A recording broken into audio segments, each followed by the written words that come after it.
දැන් දවස් 4කට 5කට කලින් මේ මහා ඛේදවාචකයක් අපේ රටේ සිද්ධ වුණා.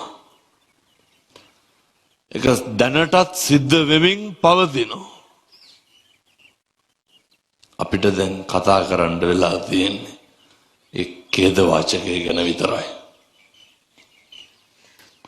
ආය ලබන වෘද්ධේ තියෙන හීන ගැන කතා කරන්න මානසිකත්වයක් මේ කාටවත් තියනවද? රටම මලගයක් වෙලා තියෙන්නේ. ඒ නිසා මේ ව්‍යසනයෙන් මියගිය සියලු දෙනාට නිවන් සුවත්,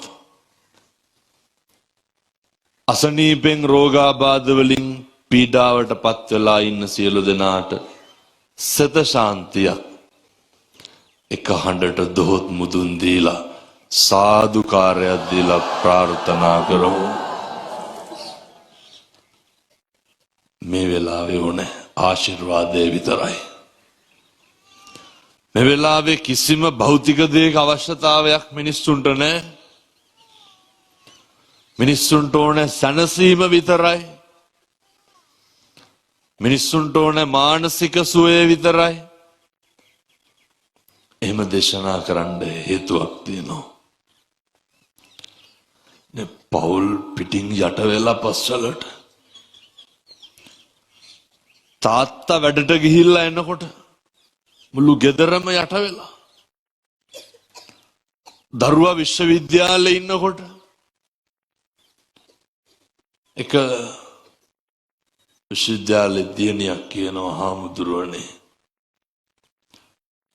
ගෙදර ඇවිල්ලා හිටිය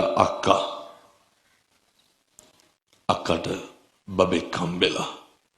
සාමාන්‍යයෙන් අර දරුවෙක් ලැබුණාම ගෙදර අම්මා ගාවට එනවනේ.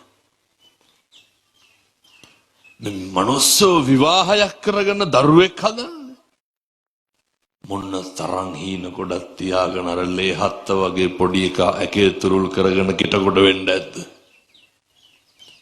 ඊයාවනම් අද පස්වලට යට වුණා. මෙහෙම ඛේදවාචක සිද්ධ වෙන්නේ